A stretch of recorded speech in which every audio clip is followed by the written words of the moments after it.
It's a lot. It's good, bro. Hey, what's up, King Son?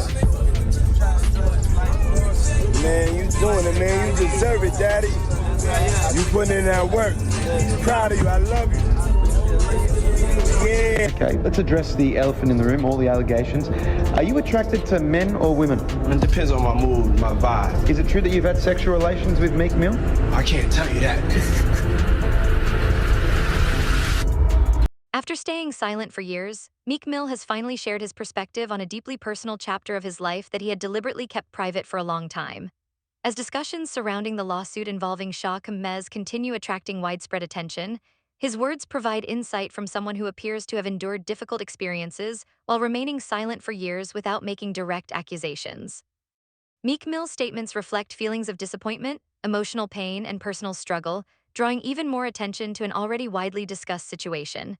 His comments have increased public curiosity and sparked fresh questions about what may have happened away from public view, along with the personal difficulties that often come with dealing with intense pressure inside the entertainment industry. Topics coming out of this week was a producer that worked with Diddy named Little Rod did a lawsuit, and in that lawsuit he alleged a lot of things, one of which is that he was slipped one of the famous drinks that Diddy does, and then he woke up feeling like something had happened to him during the night. I can't say the word on YouTube, but people know what I'm talking about. And he also alleged that Meek Mill and Diddy had a relationship, a sexual relationship. I wanted to see if you had read any of this, or if you had any reaction to people actually coming out now and saying that Diddy does stuff with men, that's not just the Cassies and the escorts and whatnot. Well, yeah. You know, I love y'all when y'all act like this on YouTube, like y'all haven't been hearing Reggie Wright speak on this stuff. I told y'all, I said, real soon, it's gonna start coming out about men, because Puffy is not paying for male escorts, ordering up male escorts if he's not doing it for his enjoyment. You only order up female escorts and other females if you get down like that. You don't be ordering up no male unless you want that male with you. So for all the others acting shocked and surprised, I said somebody's gonna come out and expose him real soon. And of course, that's what's happening. It's unfortunate that stuff like that happened to people. I know y'all believe in that Illuminati stuff. I don't believe in Illuminati. I won't tell y'all up front. And y'all say now because the powers in the be is not protecting Puffy is the reason that these people are coming out and suing them. No, that ain't why. Because now once you pay out people, and that's why when he paid out that judgment, the next day I told him that was bad. Because when attorneys will take on cases and say, hey, this dude paying out this quick, he'll pay us $1 million right quick, or $300,000, whatever, if he wants stuff to go away. And you know, I'm sure those insurance companies that he has that mainly y'all don't know is the one that be paying those things out. I try to educate y'all on is usually your company insurance companies that pay them out and make the decisions.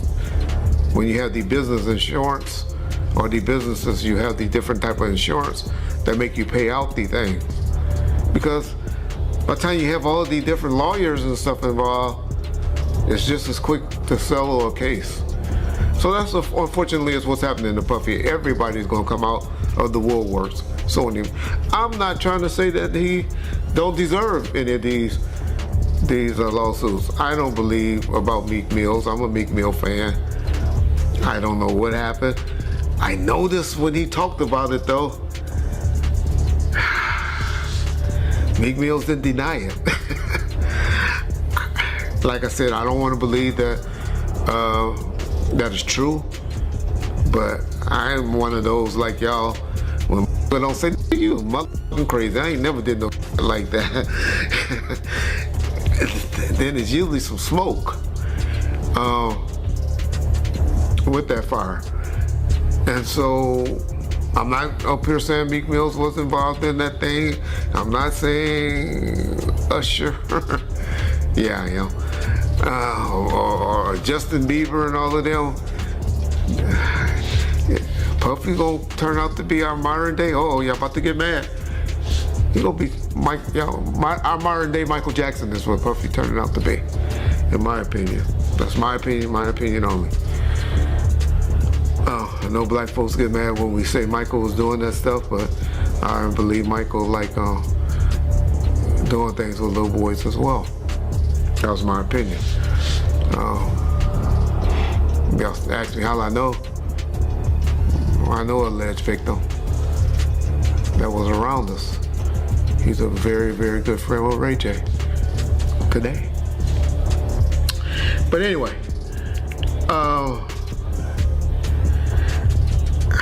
man, it's hard for me to say whether this stuff is true or not, and I'm not going to get up there and start debating it.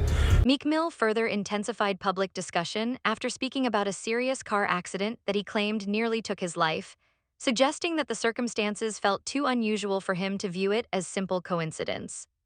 His comments came at a time when conversations surrounding Shah Mez were already receiving significant public attention, giving his statements even greater impact and generating strong reactions across the internet.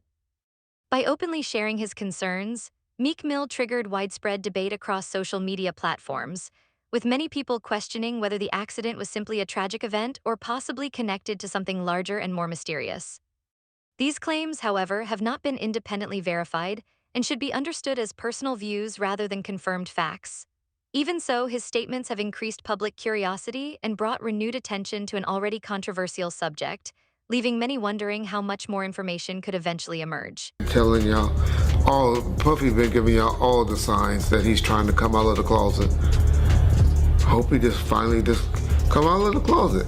It's obvious in 2024, we don't care. Society don't care no more. They done TV shows and all of that done brainwashed us to say it. Half of y'all, well, maybe 10% of y'all in the comment section take, and hey, that's just the era we live in. I have a problem with gang. Y'all say, well, why you care what a man doing and all that? Because that's one of the main reasons that God flooded the world and set the world on fire and did all the stuff that he did, because he was mad when he found out that men were down here having sex with animals and having sex with other men and stuff like that. That was the one thing that pissed off God. Y'all read your Bible, y'all learn. I know there's more to it than what I just explained, but that was the gist of what happened. So that's why I have a problem with homosexuality. But I know in 2024, I'm from an old school, where in the 80s and the 90s, people that were doing that were hiding it. But and now y'all out with it. So, hey, that's on y'all. But my point to saying that is, Puff needed just to come on out with it. Because those lawsuits and stuff is going to keep people going to keep blackmailing him and threatening him, and they're trying to expose him with these things because they think that he's scared of these things coming out. And once you don't give a fuck and tell them, I don't care. Do what y'all gotta do. These were adults, these weren't kids. Everybody that did something like that wanted it. It ain't too much that's going to be happening. The next thing that's going to be happening, and after this, is now you're going to start seeing some criminal investigations getting opened. And because when you get too much of this smoke, law enforcement generally gets involved. So that'll be the next thing that will be happening to Puffy, unfortunately, for his sake.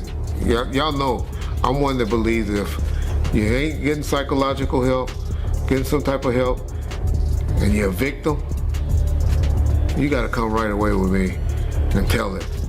Then you're a victim to me.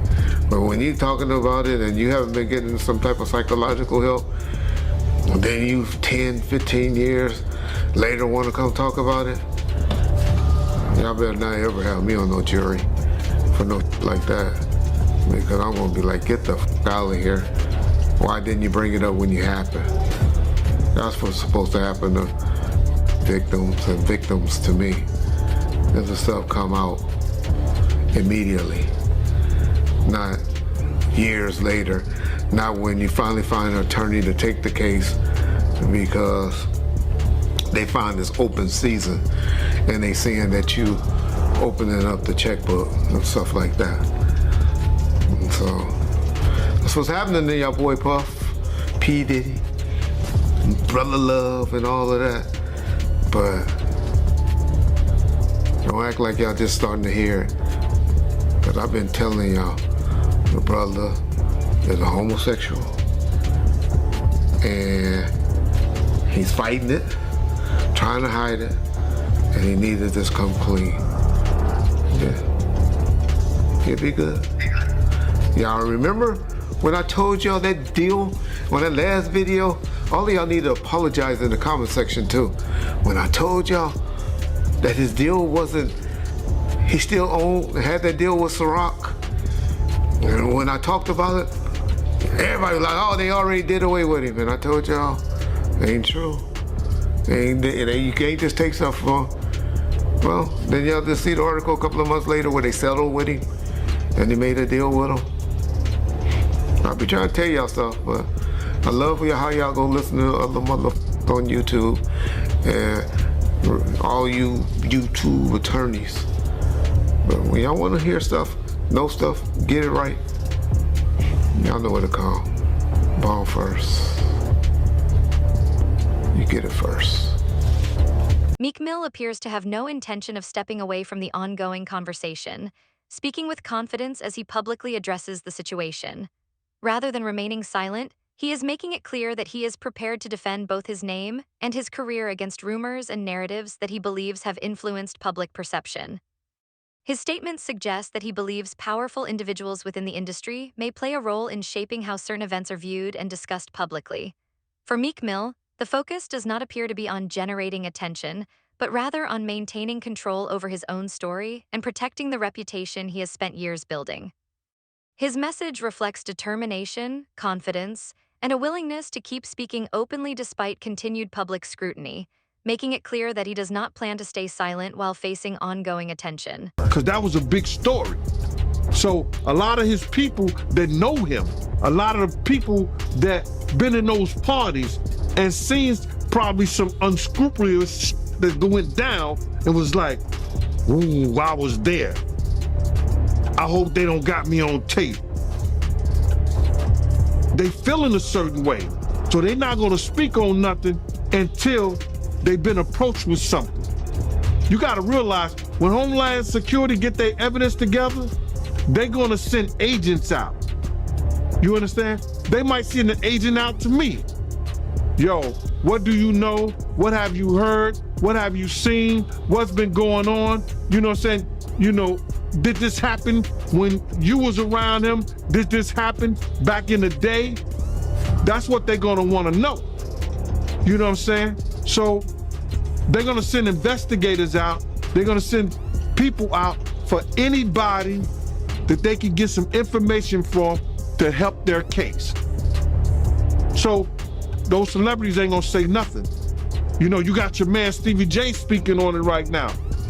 He'll be one of the first dudes that they'll probably pull to the side and say, yo, well, you say that your man, I heard you on TMZ said that he never did this and he never did that, but ain't this you? If those pictures or those films or anything like that exists. You know what I'm saying? That's what they pay those agents to do. So, of course, I don't believe that none of the people who are his celebrity friends is gonna speak or say nothing until they're either contacted or they know what they really got. So you feel like they might be worried that they might be on tape at one of Diddy parties doing something they wasn't supposed to be doing? I think that the celebrities that may be worried is because what Lil Rob said. Lil Rob said in this affidavit that Diddy had every room taped and bugged. Diddy had, yo, bro, can you imagine? He had every room taped and bugged, and they found little bugs or little tape recorders. I mean, little those micro projectors or whatever like that, or video cameras. They found them in the house, bro.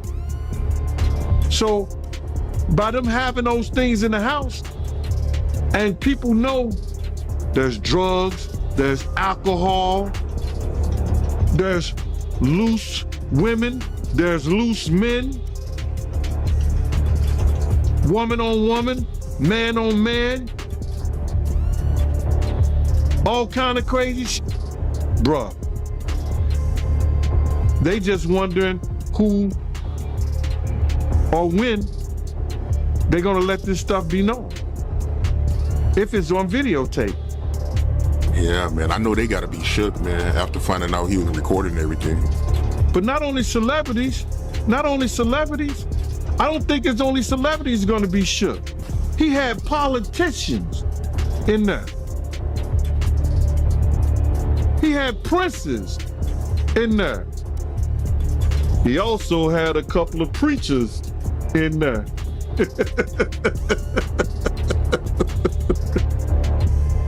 Hallelujah. That's crazy. You personally, you think they got tapes? Well, my personal opinion that if Lil Rob could be trusted and his statements are true, they got him. They got tapes of stuff. Meek Mill has spoken about the emotional difficulties he says followed his past connection with Shah Kamez, describing experiences that he claims had a major impact on his personal well-being. According to his remarks, the period afterward required him to stay focused and maintain balance while relying on close relationships and inner resilience to manage the pressure. In an industry where public perception can sometimes overshadow personal reality, his comments offer a rare look into the human side of living under constant public attention. Meek emphasizes that his goal is not to create headlines or add to controversy, but rather to acknowledge the emotional burden he says he carried during that period.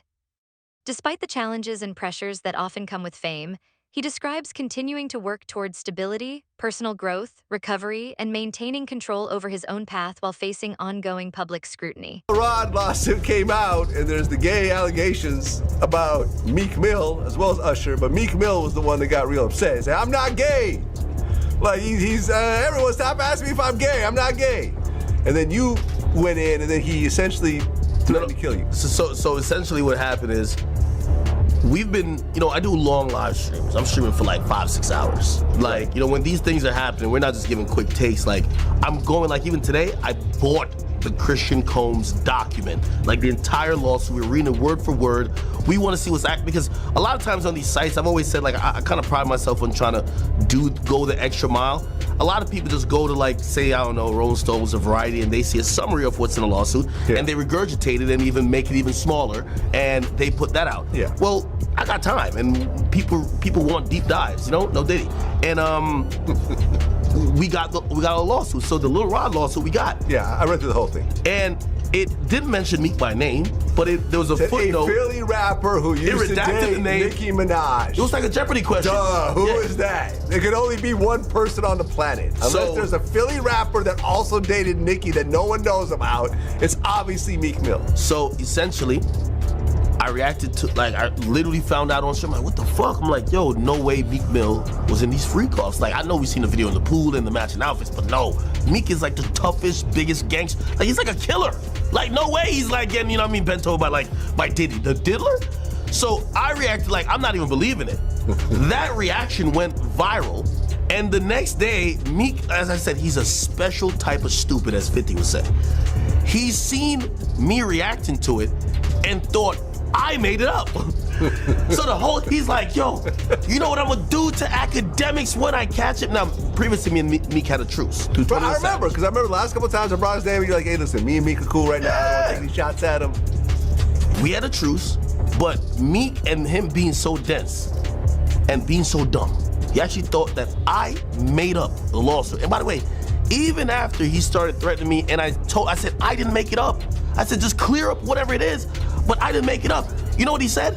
This is clearly AI generated. Like, I'm like, yo, Meek, Meek is so dumb he couldn't even spell AI. Like, how the hell you know this is AI generated? Bro, this is an actual lawsuit. I'm showing him, like, look, it's filed in federal court. Right. Nah, this Here's lies. the PDF file. Exactly. So, The PDF's AI. yeah, so he basically starts, he says, you know what, man? He's like, yo, he starts going like off the deep end. He hasn't even cleared up the rumors yet. Like, rather than saying, hey, this is lies, I'm gonna have my attorney, deal with any salacious lies spreading about me like a normal entertainer would. I am not gay or whatever the case is, or I've never been in any sexual situation with Diddy. He says, I'm gonna kill you academics, and what I'm gonna do is, he says, first things first, he says, someone send me academics address. Like he said, I'll die to shut you down. Yeah, then he says, I'm going to die to do it. Then it was so which is crazy. Which is a crazy thing to say. Meek is cut it out. You're not gonna die to shut down academics. You're a multi-millionaire with a great career and kids. Cut it out. Yeah. Grow up. Meek literally then tweeted out a couple tweets after. He said, well, the governor just called me, and I was just like, this makes like, wait, you're planning to murder a line, and the governor calls you to talk you out of it? Like, also, the reason why him and the governor are in cahoots is primarily because he's the guy that they kind of taunt around for prison reform. Okay. Right? Yeah. And he's like, yo, I'm down to die over it. Yeah. The funny thing, I always tell people, I would say this is a gangster rapper paradox when they're threatening a civilian. They say this, yo, I'm gonna kill you, this and third. And if you actually say, all right, I'm not scared of you still, because you usually back out once they say they're gonna kill you, because they're a gangster rapper. They rap about spinning blocks and switches. They're the killers of the earth, okay? When you tell me you're not scared of them, they flip it on you. Man, you just trying to trick me out of my position. You trying to send me to jail. Right, he said, I'm gonna treat you exactly to the effects of you influencing. I'm gay and I have 3 sons. I'm getting you Addy now. I'm coming. Then he told me he was gonna record a video and pee on my steps. And I was like, well, right. I imagine Meek just like sneaking up and like, first I'm like, yo, that's a sexual crime already. And Diddy is already into some shit that you're alleged with. Don't pull out your penis on my property. That's a problem.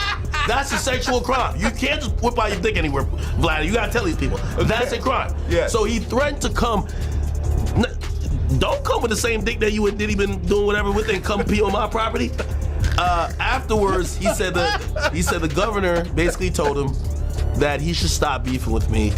And then he went into this whole tirade of how he's going to, I'm gonna donate some, like so I told him, I said, listen, I said, what's not cool is a rapper like you who's pushing 40. There's nothing wrong with age, it's a beautiful thing. Yeah. But still acting like, you're, one night he says, because the people in Philly have been saying, you don't even live here. Like, why do you keep acting like you're still in the trenches, like, and you're living a bad life? You live in a really good life. He lives like in one of the most expensive high-rises in New York City, right?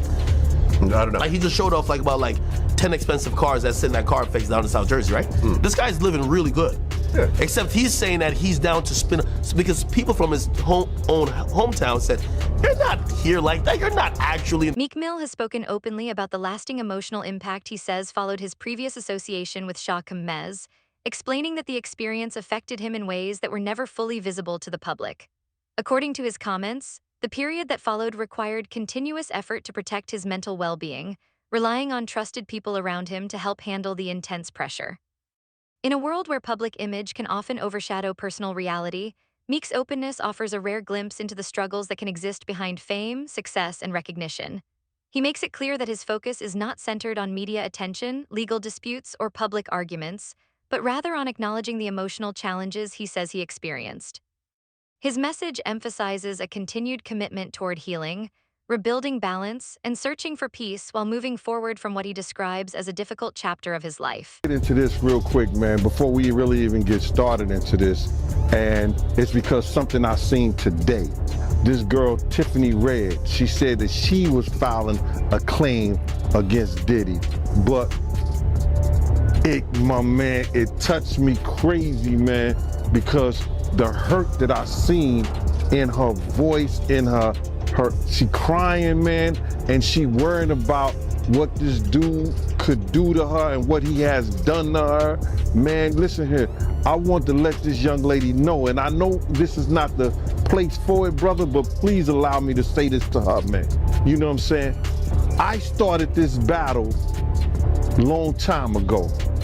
And the situation is that, bruh, we already won. This was some spiritual that Pop, the spirit of Pop, the spirit of Big, the spirit of Miss Jones, the spirit of Wolf, all the people that he has done wrong, you know, so Black, all the people that he has done wrong, bruh, is coming to light. We already won this spiritual. What we going through right now with these trials and everybody, you know, with this financial situation and everything like that, all that is superficial. That's the physical part of it. The spiritual part of it was won because Big, Pac, Wolf Mother, all the people that he did wrong, bruh, you understand? They already won the battle where we were supposed to win it at.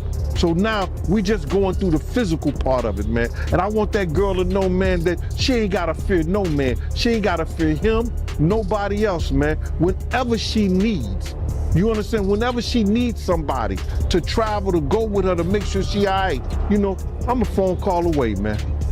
I'm a phone call away. And you know, go ahead with your questioning, man. I just had to get that out, man, because that girl touched a lot of people, man, because all she wanted to do was write music, make music, and show her talent and her love to the people, man. And then she got to feel this way, be fearful and scared of her life and stuff like that. Ma, I ain't scared of no man.